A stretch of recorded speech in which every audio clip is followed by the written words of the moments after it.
Hey everyone.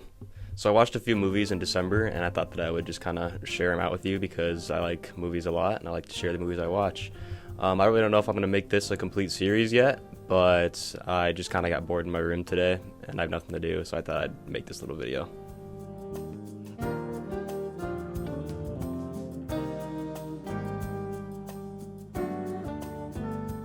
Without further ado, here are all the movies I watched in December of 2022. Why do you want to be a lobby boy? Who wouldn't? At the Grand Budapest, sir.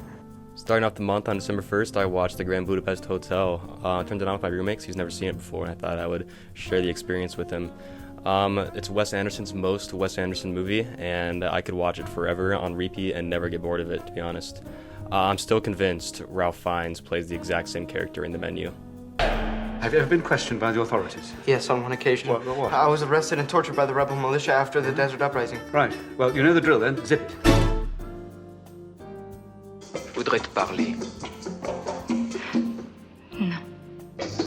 And God Created Woman is the next one I watched, a good French movie that really brought the French atmosphere and the world cinema into the eyes of American people. I really respected for that. Thought it was a fantastic film, great visuals, the camera work was amazing, acting was amazing.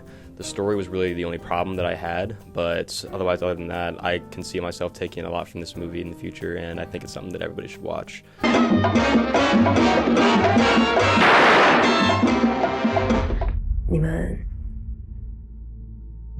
你们相信祝福吗？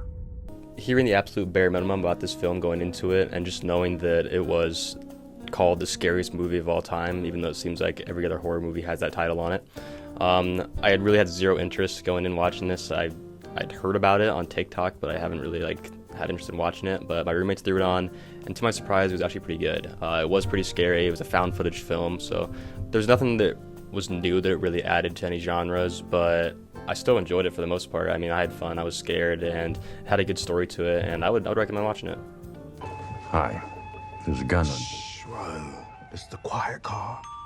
Bullet Train was hilarious, thrilling, and so exciting to watch. And Brad Pitt is daddy, not gonna lie. I really enjoyed this film a lot. A lot of people kind of say that it's very like Deadpool and they don't like it because of that, but I thought it was amazing. I was laughing throughout the entire thing. The action was fun, it was crazy.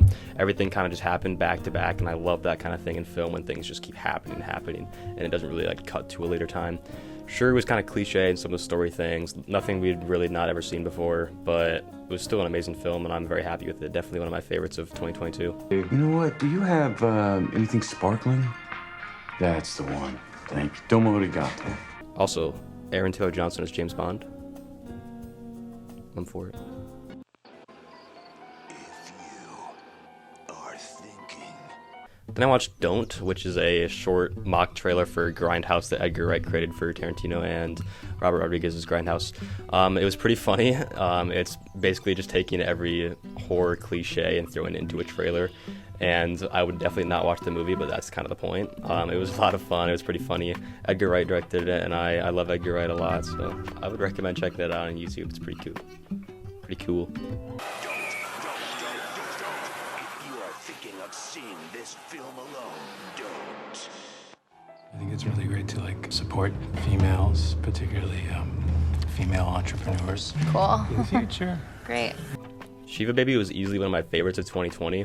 It was just completely chaotic throughout the whole thing, and another one of those situations where things just keep happening back to back, and it never really... Come on, focus. And the camera work just gets tighter and tighter as the film goes along, as the character Rachel Sennott plays is just... Everything's just happening to her, and everyone's falling on top of her and trying to ask her things she doesn't really care about. And it's really just a fantastic film. It's a great example of having a great film in under 90 minutes as well. I'm very excited to see what Rachel Sennott does with the rest of her career as well, because she's an amazing actress. Wow, lucky you. Mom. Who died? What's up, Raggy? And so it begins. Next up, I watched Fantastic Mr. Fox with my roommate as well. I kind of wanted to introduce him to more Wes Anderson things, and he's seen Fantastic Mr. Fox, but I was kind of watching it, so I was like, I'll throw it on with him and we can watch it together. Definitely one of the greatest stop motions ever made, and even coming from Wes Anderson, that's a great thing too. Isle of Dogs is another really great stop motion, but I really enjoyed Fantastic Mr. Fox. I think it's just one of the greatest. The innovation with the animal fur that they actually used and then moving around just looks incredible. And Noah Baumbach and Wes Anderson wrote the script together, and those two are some of my favorite screenwriters working right now. Even though they're separate individual projects, are some of my favorite films ever. And then the ones they've worked together on, Steve Zissou was a great example. I love that film so much. And here in Fantastic Mr. Fox. And I'm excited to see what Noah Baumbach does with Barbie as well, him and Greta Gerwig. There's a difference between like and love. Because I like my Skechers, but I love my Prada backpack. 10 Things I Hate About You, one of my favorite teenage films of all time. Joseph Gordon-Levitt is one of my favorite working actors right now, and I really like to see his early work because it's just so great. His entire career is great. Obviously, Julia Stiles and Heath Ledger steal the show, and everyone their scenes together is perfect, although very cringe at times as well. But still a great film, and I would 100% recommend everybody watching that movie. He kissed me. Where? In the car. Ragnar's getting under the carpet. No, he's fine.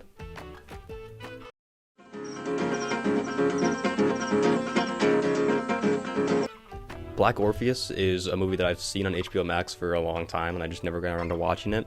I finally kind of got into it because I've been watching a lot of the Criterion Closet collections with directors and actors going and like looking through the closet and stuff. And this is a movie that a lot of them usually pick out and like mention something about it. So I was like, I have to watch it, see what it's about. And it really is one of the greatest films I've ever seen. It's super exciting and enjoyable at all times. The dance sequences throughout it are just incredible to watch and super cool.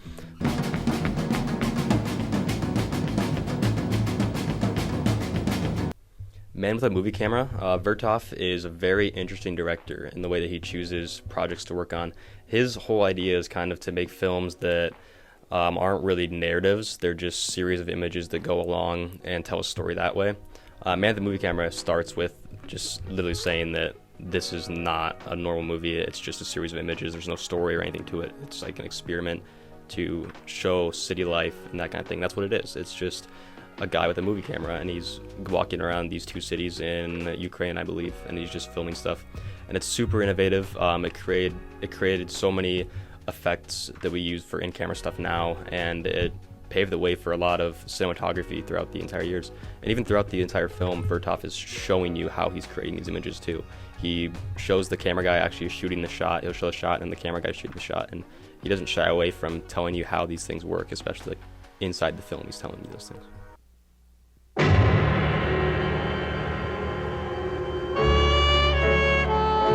Polanski is a character, but he knows how to make great fucking movies. This thrilling crime story with an unlikable main detective somehow makes a mark on me and what I could guess would be most people that watch the film. While it does have an unlikable main character at first, the story really takes its time to everything shown on screen needed to create one of the best detective stories ever put on film.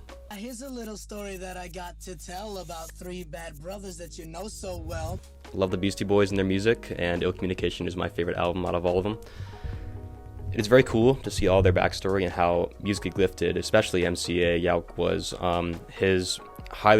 His gift for music was just incredible, and he can just pick up an old jazz bass and just play it like it's nothing.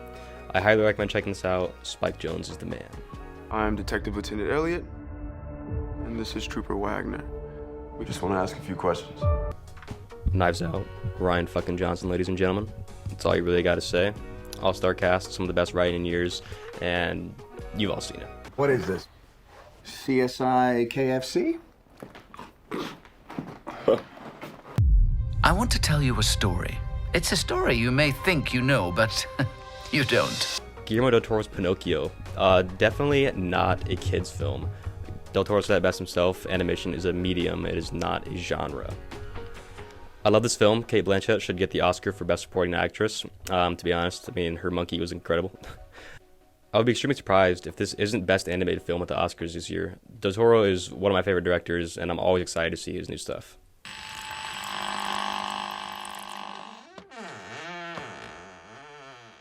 Andrew Tarkovsky's Mirror is one of the most beautiful films I've ever seen.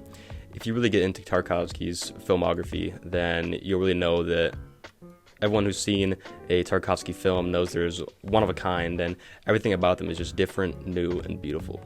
Mirror is easily one of my favorite Tarkovsky pictures. In the shot of the burning barn, like, come on. Baby Driver is Edgar Wright's magnum opus, in my opinion. Reinventing the action car chase films and doing it in 1.5 million times better than any Fast and Furious film ever could. I'm starting my 2023 watching all of the Fast and Furious movies because I know that if I start at the very bottom, it can't get any worse than that.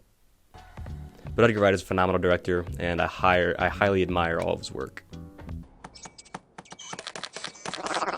His name is Wally. WALL-E's Pixar's best. I even had a Wall-E tattoo, so I think that says about as much as it needs to. Wally.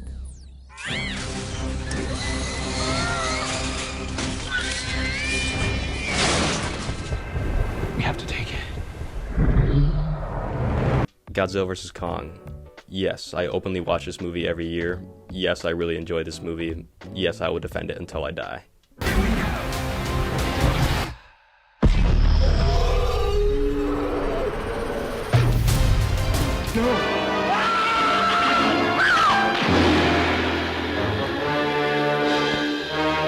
Creature from the Black Lagoon. I really enjoyed this film a lot. Jack Arnold's really one of my favorite sci-fi directors of all time. I really enjoyed Tarantula, I really enjoyed The Mole People, but I think Creature of the Black Lagoon takes it for me as the top spot in his lists. Haven't seen It Comes from Another Planet yet, but I want to watch that soon. But what makes Creature from the Black Lagoon the best for me is the underwater photography is just absolutely amazing. It's stunning to look at, and the story is simple yet sweet, very, very good. All the characters all around are very developed people, and I really enjoyed seeing the development in those characters, especially for that time period. Creature from the Black Lagoon is very good. I highly recommend watching. Is that the light? Where are you sitting? Down there? Why? Why is he down there? He can do what he wants. Let him do what he wants. Why are you so far from me? Okay. Italian American, I could listen to Martin Scorsese's mom talk for hours about her spaghetti dishes. If you notice, the towel doesn't leave my hands because I keep wiping all the time.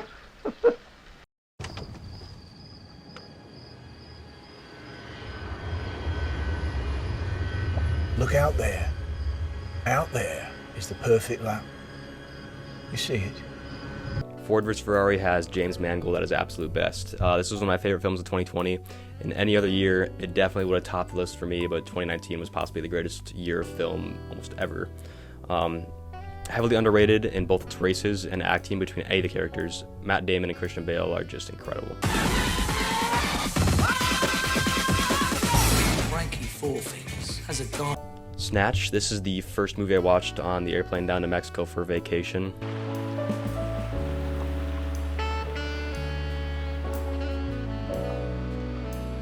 Gripping story. The great banter all of Guy Ritchie's films have is amazing. I love it. It's so funny, but it kind of falls short in comparison to his other work.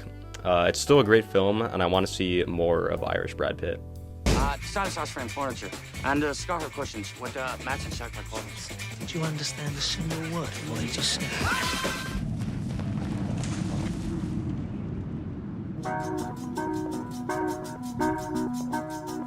Bardo is a fantastic epic from director Alejandro Gonzalez Inarritu. I definitely fucked that up. I apologize. But Darius Condry's cinematography is on point with Inarritu's directing style, and the story might feel long for most, but with the time I was willing to give, I had an absolute blast. I hope it gets a lot more recognition in the future, because it definitely deserves it.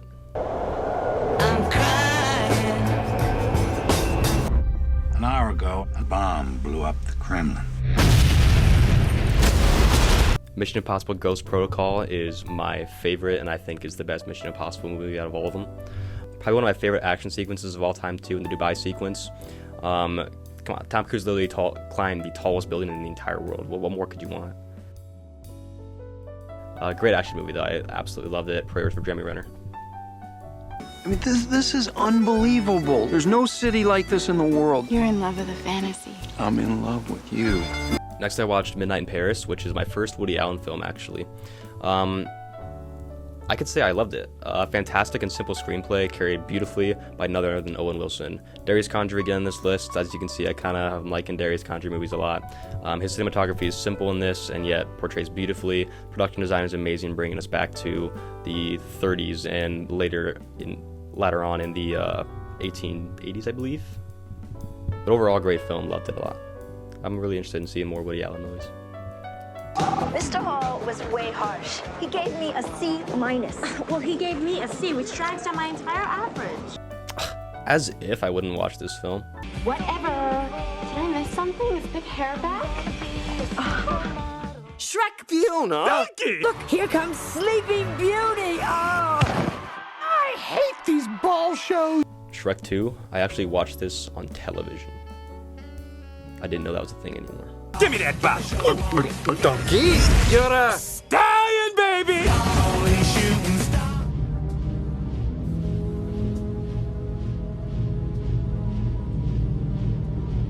Twin Peaks Fire Walks with Me, David Lynch. After 2 years of waiting for the original Twin Peaks series to come out in a streaming service, I finally gave up and just decided to watch this because I couldn't wait any longer. And while I was kind of confused, I didn't really give a shit because all of Lynch's movies are confusing as fuck. The first 30 minutes was incredible and some of my favorite sequences out of any David Lynch film. Overall, I had a really fun time with this movie. The curtain sequences when they're in that back room are very weird, but I really like them. Скрывать от вас не будем! Время наступает тяжелое! Come and See is a movie that I knew I would have to watch at one point in my life. It's something that I feel everybody should watch, and it's very, very dark and very. It's a hard watch. Like, it's not going to be something easy to watch. Its themes revolve around the war, obviously, and really, it's a really devastating thing. While it is devastating, it is one of the most beautiful films I've ever watched. I would highly recommend anybody and everybody watch it. It is an absolute masterpiece. Come and See. Go watch it. Are you telling me that you built a time machine? What about the DeLorean? Back to the Future is one of my favorite classics of all time. It probably is my favorite classic of all time, at least from the 80s. It's hilarious, fun, imaginative, innovative, creating an entire subgenre of film and time travel, which could also be very confusing at times, but that's alright. It's a great film. Back to the Future does it the absolute best. Hello! Oh my god! Glass Onion. Rewatching this on Netflix creates a lot different of an experience, kind of knowing what everything's going to happen. I'm not going to spoil anything, but if you haven't yet, go watch the movie. It's fantastic. The twists and turns are just amazing, and you will not see anything that's coming. Studio Ghibli film. Honey, don't take a shortcut. You always get us lost. Spirited Away, one of the greatest animated films ever made. If you haven't watched it, I don't know what you're doing. Go watch it right now. What are you doing with your life if you haven't watched Spirited Away? Who wants to be a millionaire? Slumdog Millionaire was a very pleasant surprise for me. The story he was telling was done brilliantly and coming back and forth between the memories and the game show. A very intriguing visually story as well. The camera doesn't seem to really have too many rules. It just does whatever the fuck it wants. You've got to come back with me! Where? Back to the future! Back to the Future Part 2. I really don't know if I like 2 more than 1. I think I might like 1 more, but they're definitely on par with each other. They should be pretty much considered one film along with 3. They should all be one because it's part 1, 2, and 3. But overall, one of my favorite trilogies of all time. Definitely my favorite time travel trilogy, favorite time travel movies of all time. The world building is great. It's a great sequel and some of the best world building in film ever. Definitely tops the first in the world building and tops the third as well. So you're me in 30 years. Looper is my favorite piece from Rian Johnson. Looper will always have a place in my heart after watching it around 4 years ago. The montage of the future is one of my favorite montages ever. Great cast, beautifully written and directed by Johnson. Also, I don't know how I haven't mentioned Steve Yedlin yet. He's only like the greatest working cinematographer right now. I am not Mr. Lebowski. I'm the dude. You know, that or his dudeness or Duder or, El Duderino if you're not into the whole brevity thing. The Big Lebowski, the greatest character writing of all time. The Coens are some of my favorite directors, and they're also from a boring-ass Midwestern town, so that's pretty cool.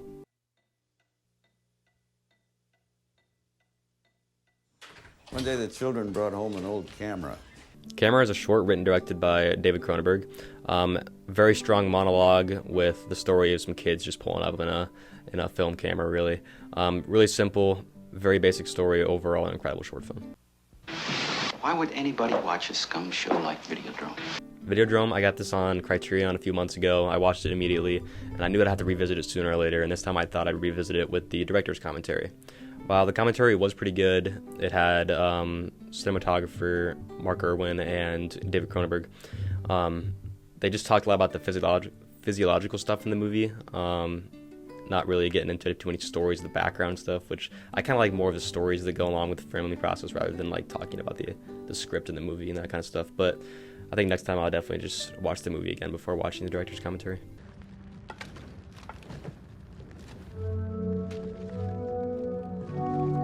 Nick fucking Cage. Great cult classic horror film. The violence is amazing and the colors are gross, but also fucking awesome.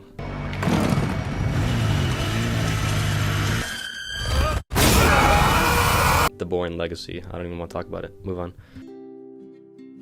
Love, Death, and Robots in Jabaru. Alberto Mielgo, I apologize if I said that wrong because I probably did. Coming off Oscar for Windshield Wiper, presenting this absolute fucking banger of an episode into Love, Death, and Robots. Highly, highly recommend. Thousands of movies are released every year. Attack of the Hollywood Cliches. This was a hilarious watch.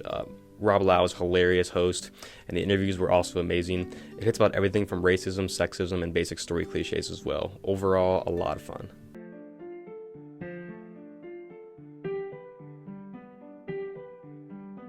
Hey, I think I might have made this one, actually. Also, we showed it in my hometown theater, and it was pretty awesome to see a few of my films on the big screen.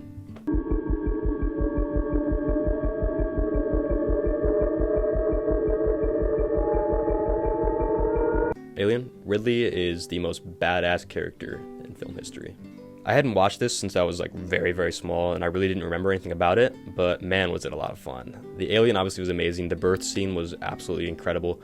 And even at the beginning of the film, when they're on the planet and they're in the spaceship, that's just crazy to see that. And the egg coming off, snatching onto his head. Oh, it's a beautiful film. I definitely just had an orgasm right there. Dad, wake up, we have to leave.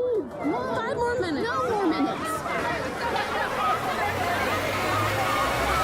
White Noise, Noah Baumbach, ladies and gentlemen. He's easily one of my favorite directors and crafts his scripts in such an amazing way with attention to detail, down to when a line should be delivered and how it should be delivered. I admire his work a lot, and the Spielbergian touch to it made me fall in love with this film. The whole government is compromised. This Place Rules, Andrew Callahan. I've always followed him through YouTube and his journalism, but he really is one of the best journalists we could possibly find today. He finds real stories. He doesn't try and get across the fear factor or any of that. He just talks to people and finds their stories for them talking. He doesn't go out of his way to create this fear factor or lean to one side of the left agenda or the right agenda. He stays in the middle and just listens to people talk. Truly fascinating documentary, and I highly recommend everybody watching this. Movies are dreams. The Fabelmans, I finished off the year with Spielberg, of course. The Fabelmans will always hold a special place in my heart, considering my relationship to my mom and how much I love her as well. The story was heartfelt and had everything it needed to have and more. Fantastic visuals, and will easily hold up against some of Spielberg's greats. I hope this inspires a lot of filmmakers coming up in the future as well, because we need more filmmakers.